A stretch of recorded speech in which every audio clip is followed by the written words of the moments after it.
Keep walking daw. Lakad daw ng lakad na kami mag-asawa. Ayan. Isa yan dito. Ang tawag dyan ay lighthouse. Isa yan dito sa mga pinapasyalan ng mga tao. Kasi tourist spot to eh. Ayan, tabi pa rin ng dagat.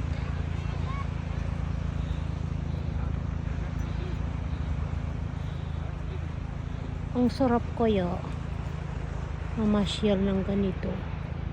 Ayan, lighthouse. Dami nagpapahinga dyan. Nagdi-date. Namamasyal mag-asawa katulad namin. So in the top is the water there up there. So is still the water.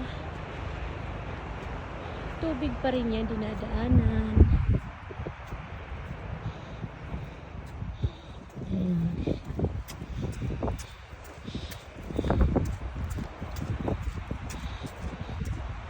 Guys, pakitapos ng video ko, please finish my videos and like and share and comment.